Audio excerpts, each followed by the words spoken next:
Salut Yann, comment ça va? Eh bien une fois n'est pas coutume, mais ça va super bien. Cela fait plusieurs semaines que toi et moi travaillons sur le sujet d'aujourd'hui, et je suis bien heureux qu'enfin nous puissions sortir cette vidéo. En effet, le sujet que nous allons aborder nous a demandé pas mal de recherches, à cause du passé historique de cette dernière, ainsi qu'à la difficulté de trouver des images d'archives pouvant être utilisées. Mais peut-on dire et dévoiler tout de suite le sujet que nous allons développer? Eh bien oui, je ne pense pas que cela pose de problème.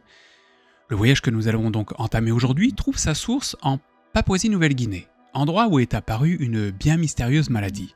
Une maladie qui, vous le verrez, aura des répercussions jusqu'à aujourd'hui. Et maintenant que nous avons dit cela, je pense qu'il est temps pour vous et nous d'entamer ce nouvel étrange voyage. Alors bonne route.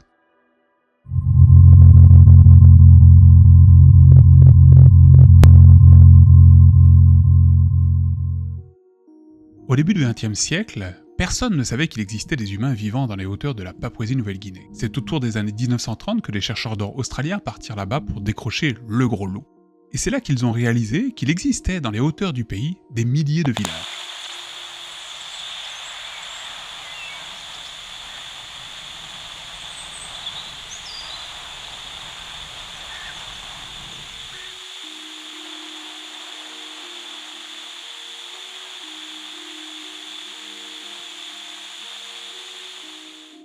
Et c'est suite à cette découverte, dans les années 1950, que des chercheurs, des médecins et des anthropologues décidèrent d'aller sur place pour parfaire leurs connaissances. C'est là qu'ils ont commencé à entendre parler d'un phénomène extrêmement mystérieux.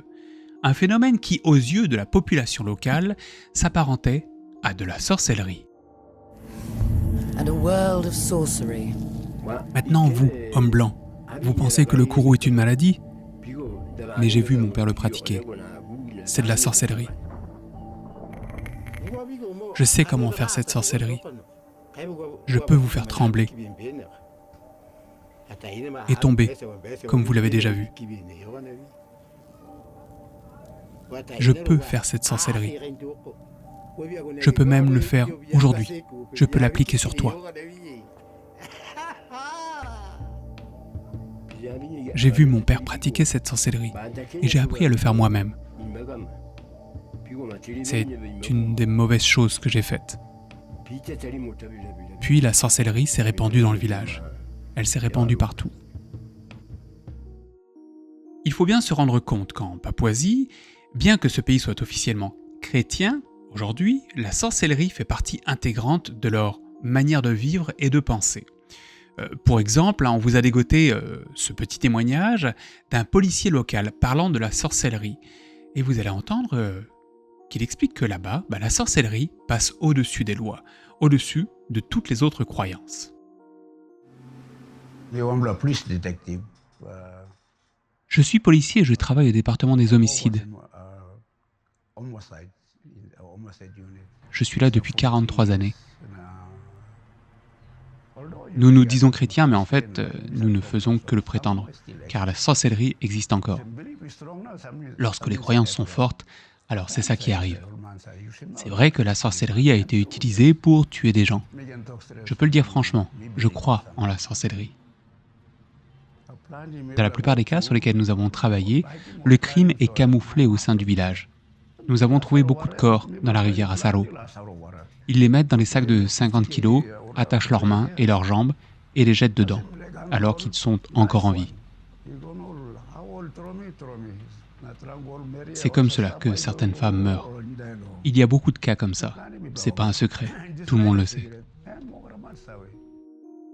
Bien entendu, comme vous l'imaginez bien, les scientifiques sur place vont s'intéresser à cette sorcellerie, et principalement à ce mystérieux phénomène qui semble envahir une ethnie en particulier. Cette ethnie s'appelle les Forts.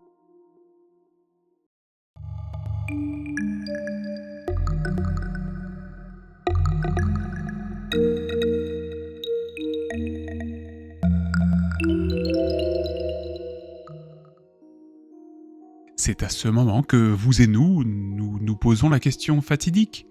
Mais quel est donc ce fameux phénomène que le peuple fort attribue-t-il à la magie?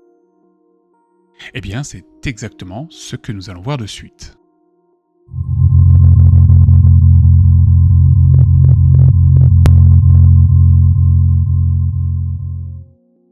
Au sein du peuple fort, depuis quelques années, apparut un bien étrange phénomène.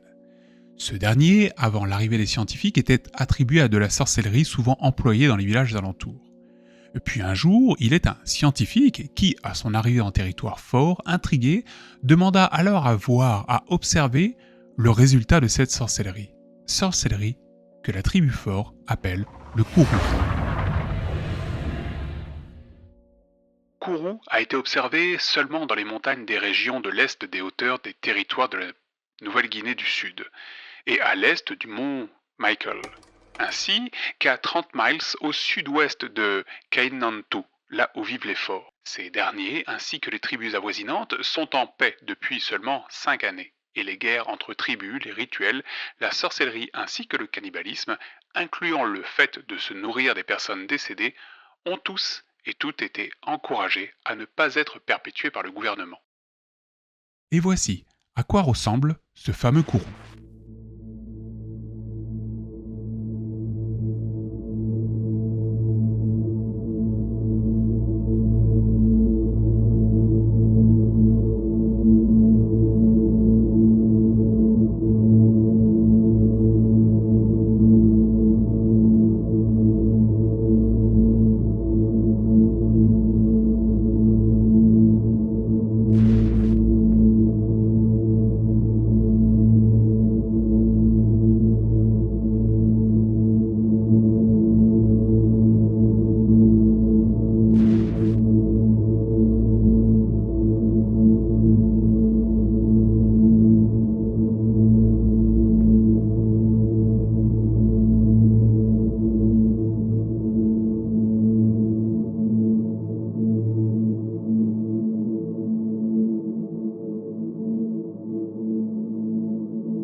Mais qu'est-ce que ce scientifique sur place a-t-il pu constater, hein? De quoi fut-il le témoin? Le scientifique présent sur place, ayant été témoin de cette sorcellerie, se prénomme Michael Alpers.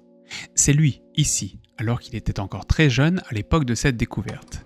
Et là, c'est lui aujourd'hui. Il entendit parler pour la première fois du kourou au travers d'écrits journalistiques présentés par des anthropologues qui, à l'époque, expliquaient que la cause du kourou était essentiellement psychosomatique et qu'il était dû à l'arrivée des colons blancs sur les territoires de la tribu fort. Les anthropologues appelaient alors le kourou le Laughing Death, à cause du fait que les personnes atteintes par le kourou étaient souvent prises de fou rire, jusqu'à en mourir.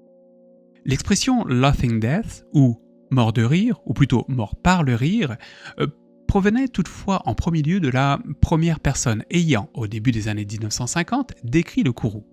Il s'agit du docteur Vincent Zigas, un Estonien d'origine, ayant étudié en Australie. Il écrira un livre sur le sujet, intitulé justement Laughing Death.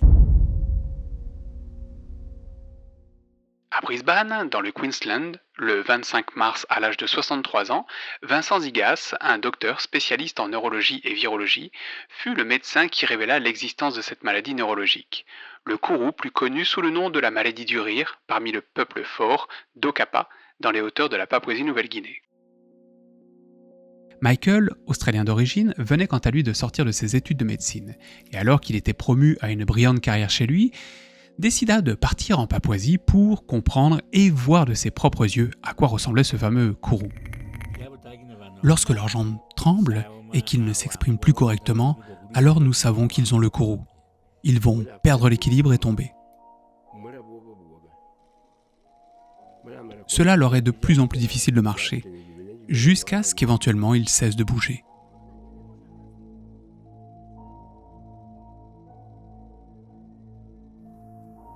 Hélas, le kourou semble s'attaquer plus particulièrement aux enfants, ainsi qu'aux femmes.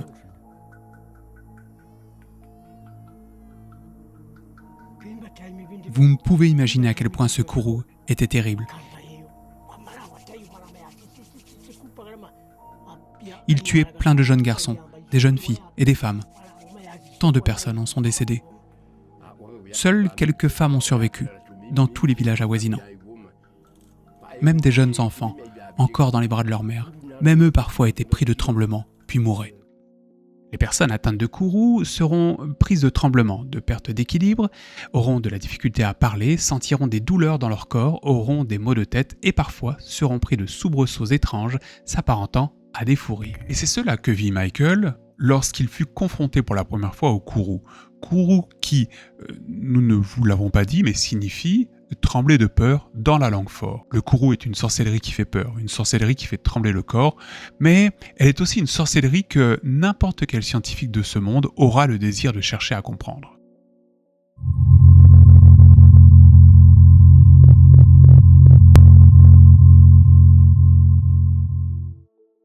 La première chose qui vient en tête de tout bon médecin, un témoin du kourou, est qu'il s'agit sans nul doute d'une maladie. Alors oui, une maladie, mais laquelle? Surtout que le kourou a deux particularités qui la distinguent des autres maladies. Le premier point qui intrigue avec ce kourou, c'est qu'il semblait principalement atteindre les femmes et les enfants. Les hommes du village paraissant en majorité épargnés. J'ai bien dit ici en majorité. Le second point d'intrigue trouva sa source dans une simple question. Mais d'où vient le kourou?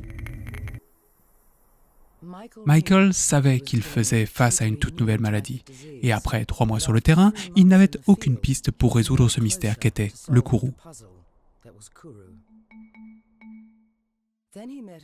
Puis, il fit la rencontre d'un virologue américain, Carlton Catchusen, le seul autre scientifique dédié à comprendre cette étrange maladie.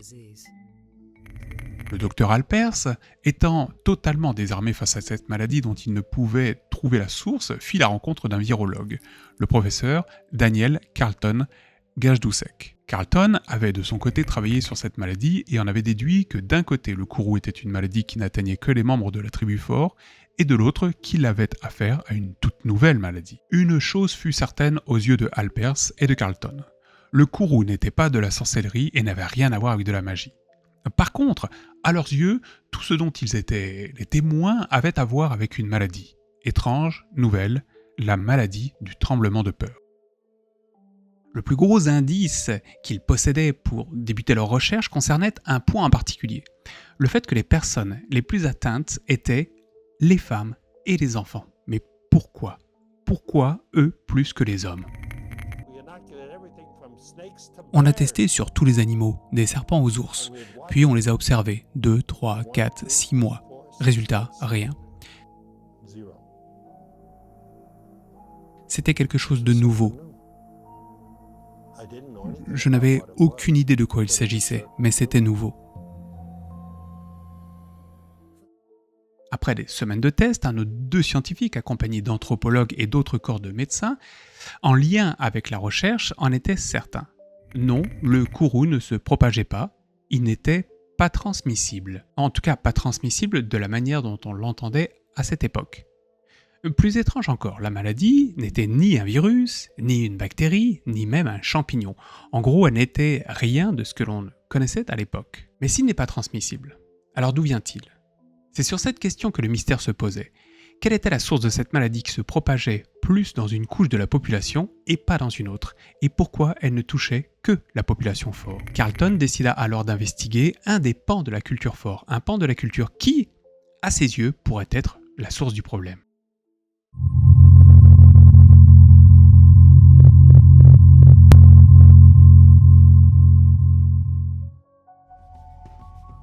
Cet endroit de Papouasie était différent des autres. Ici, il y avait beaucoup de combats avec les autres, les ennemis. Si l'un de nos guerriers mourait d'une flèche, nous mangions alors le corps. J'ai mangé 2 doigts d'un jeune homme. Cela goûtait bien meilleur que le poulet ou le porc, vraiment meilleur. La chair humaine goûte bien meilleur que le bœuf, c'est plus sucré.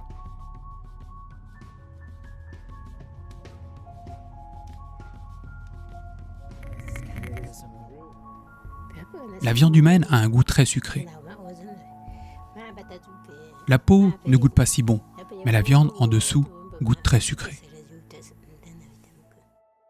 Les forts dans leur culture avaient une particularité. celle de manger les membres de leur famille décédés. Bien que cette pratique puisse sembler à nos yeux plutôt barbare, les forts décrivaient le concept de cannibalisme comme suit. Il est préférable pour honorer l'esprit d'un mort de le manger dans le respect plutôt que de le laisser se faire manger par des asticots. Donc, pour les forts, ce rituel était avant tout une manière de respecter les membres de leur famille, en les intégrant. Ils se nourrissaient de l'esprit du défunt pour que sa mémoire reste au sein de leur famille, plutôt que de laisser la conscience du mort partir dans les entrailles d'insectes qui se seraient alors délectés du cadavre. Exactement. Et au passage, Alter, voici comment cela se passait. Nous pratiquons cela depuis des lustres. Nos ancêtres nous ont montré comment découper des porcs et des opossums, ainsi que des humains. Ce savoir est passé de génération en génération. Si quelqu'un décède, ses proches vont leur faire deuil durant toute une nuit. Les corps étaient ensuite portés dans des champs de canne à sucre ou sous des arbres philaos. Là, les femmes s'occupaient de découper leurs corps et de les cuisiner. Nous coupions la tête ici, puis nous dépecions le corps. Les cheveux étaient brûlés dans le feu, puis la peau était découpée et cuite dans des tubes de bambou.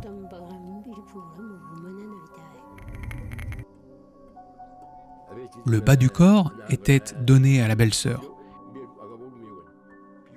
Les mains au fils de l'épouse. Les épouses, recevant les mains, étaient heureuses. Elles disaient « Ces mains travailleuses m'ont beaucoup apporté ». Tous les os étaient broyés et mangés. Les habits et les biens des défunts étaient rassemblés, puis également mangés par l'épouse et les femmes de la famille. Le crâne était broyé et mangé. Et le cerveau? Oui, ils mangeaient le cerveau.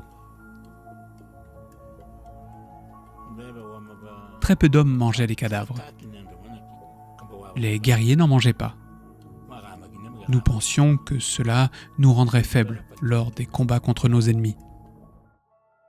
C'est en comprenant le déroulement de ce rituel que Alpers et Carleton ont commencé à faire un lien de cause à effet. Étant donné que leur plus gros souci était que les personnes contractant le kourou étaient des femmes et des enfants, il fallait trouver quelque chose que seules les femmes et les enfants faisaient. En tout cas, qu'ils faisaient plus que les hommes. Et c'est en entendant parler de ce rituel funéraire qu'ils ont commencé à faire le lien de cause à effet. Puisque cette cérémonie cannibale était principalement perpétrée par les femmes et les enfants, alors ne se pourrait-il pas que le kourou se transmette non par le sang, non par la salive, non par les excréments, mais plutôt en étant directement ingéré, c'est-à-dire en mangeant une personne infectée. Et pour en avoir le cœur net, il ne restait aux scientifiques qu'une seule chose à faire.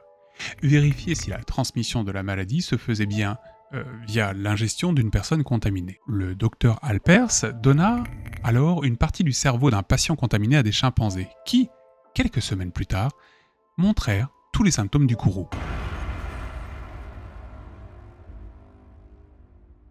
Un syndrome clinique étonnant, proche du kourou, chez l'homme s'est développé chez les 3 chimpanzés de 18 à 21 mois, lesquels ont été inoculés avec des morceaux de cerveau provenant de différents patients atteints du kourou.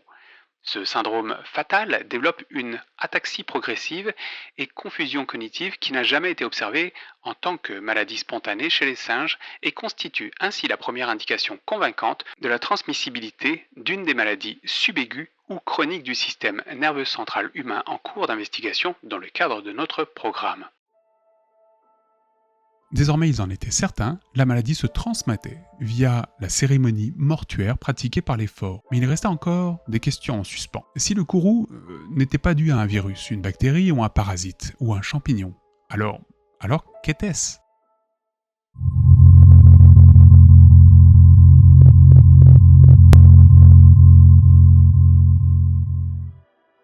Maintenant, on le sait bien.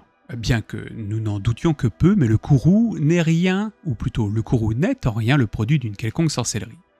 Et on sait également pourquoi les forts sont victimes du kourou. C'est parce qu'ils étaient l'un des rares peuples à, littéralement, manger leurs morts. Attention toutefois, j'ai bien dit l'un des seuls. Écoutez plutôt ce passage tiré d'une étude datant de 1990. Les rituels cannibalisme, manger ses proches en tant que rituel de deuil, était pratiqué non seulement dans la région où le kourou était présent, mais également dans des parties avoisinantes des hauteurs de l'est de la Papouasie, où le kourou s'est développé. Les forts ont appris cette pratique via les Keyagana et les Kamano. Donc là, nous apprenons que ce rituel cannibale ne provient pas des forts, mais que ces derniers l'ont pris à d'autres ethnies. Exactement. Et c'est ce point qui a fait émerger une autre question. Si les forts et leur entourage, les peuplades les entourant, étaient les seuls à être touchés, cela voulait dire que l'origine de la maladie, la première personne à l'avoir contractée, venait nécessairement de ce secteur. Mais qui alors? Quand? Dans quelles circonstances? À cette question, la réponse va venir dans quelques instants. Pour l'heure, continuons notre histoire. C'est alors que le gouvernement de la Papouasie, alors sous la tutelle de l'Australie, décida de mettre en place plusieurs mesures pour assainir le pays. En gros, ils ont poussé les tribus à se convertir au christianisme, mis en place des plans pour collecter des données démographiques, forcé l'implantation d'institutions administratives et demandé au peuple de ne plus pratiquer le cannibalisme. Les administrateurs ont rassemblé les chefs du village pour nous demander d'arrêter de manger de la viande humaine. Nous avons totalement arrêté. Lorsque les Blancs sont venus, certains le faisaient encore en cachette. Mais lorsqu'ils ont rassemblé les chefs du village, alors on a tout stoppé.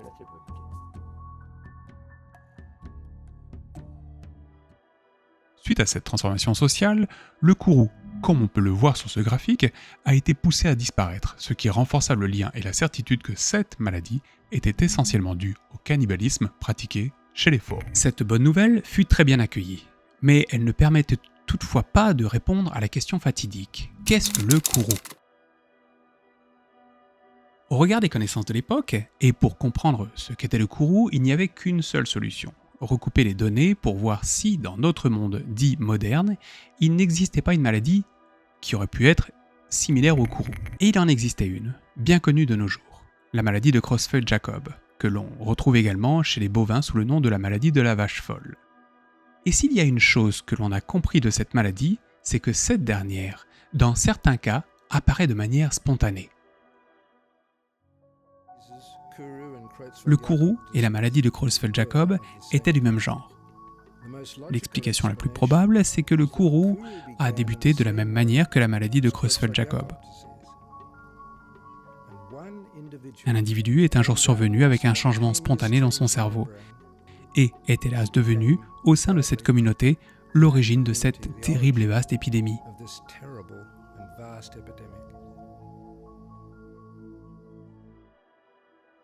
Cette conclusion du docteur Alpes nous donne enfin l'origine de la maladie, une apparition spontanée. Un jour, au cours du XXe siècle, au sein de la tribu fort, l'un de leurs membres est né avec. Puis il l'a développé et en est mort. À sa mort, plusieurs de ses proches ont mangé une partie de son corps. Les viscères et donc le cerveau étant des mets principalement dégustés par les femmes et les enfants. La maladie présente alors dans le cerveau est entrée dans le corps de nouveaux hôtes dans lesquels elle s'est développée et ainsi de suite.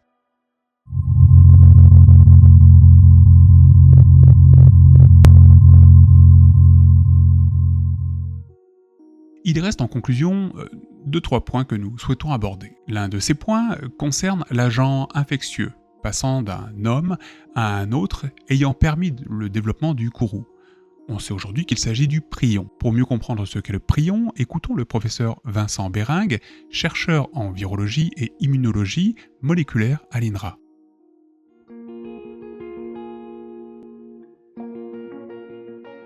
Au début des années 1980, il a été mis en évidence que cet agent pathogène prion était constitué uniquement d'une protéine, qu'on appelle la protéine prion. Cette protéine prion, elle existe sous deux états. On va dire qu'il y a une bonne protéine prion et une mauvaise protéine prion. La bonne protéine prion, elle est exprimée chez tout le monde, chez l'homme, chez l'animal, essentiellement dans le cerveau. La mauvaise protéine prion, elle a la même séquence en acides aminés, c'est-à-dire que son squelette qui la constitue est le même. Par contre, sa forme dans l'espace est différente.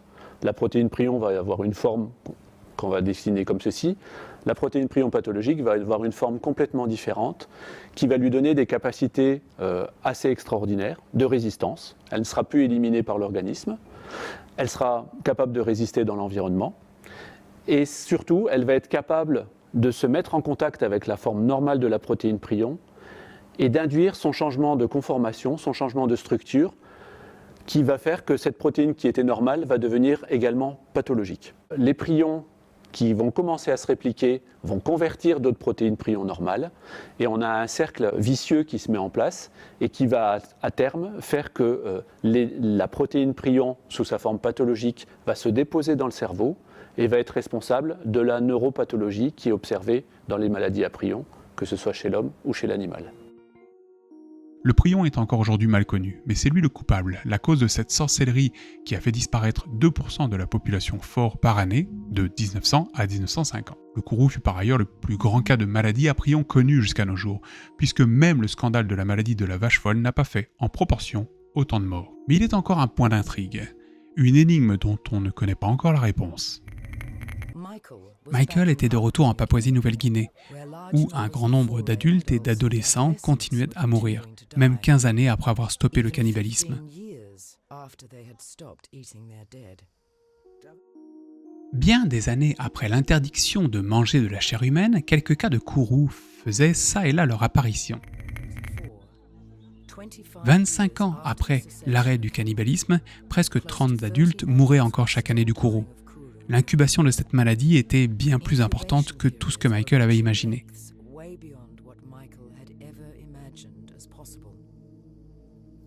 Je ne savais pas combien de temps l'épidémie durerait, et les études devaient continuer durant la prochaine décennie. Et nous pensions cela à chaque nouvelle décennie. Et comme vous venez de l'entendre ici, même 25 ans après, une vingtaine de cas par année étaient relevés, ce qui a amené la communauté scientifique à se questionner sur le temps d'incubation du kourou, dont la fourchette va, pour l'heure, de quelques mois à plusieurs dizaines d'années.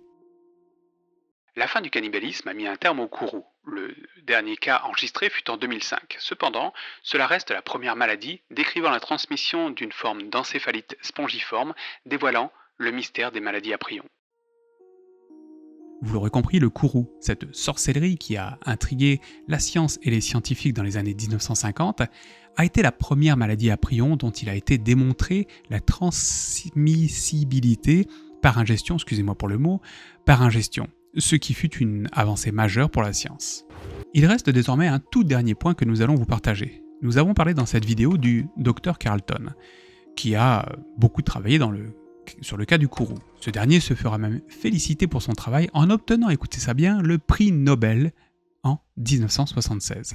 Et pour cela, bravo à lui pour cette distinction. Sauf qu'en fait, non, pas bravo du tout, car ce dernier a également été arrêté pour pédophilie. Voici un bout d'article du Los Angeles Times qui lui a été consacré. En 1996, l'un des garçons, qui était alors un adulte universitaire, vint voir la police pour dénoncer le fait que, lorsqu'il était enfant, son père adoptif avait abusé de lui. Le FBI a alors enregistré une conversation entre lui et Gertjusek Carlton.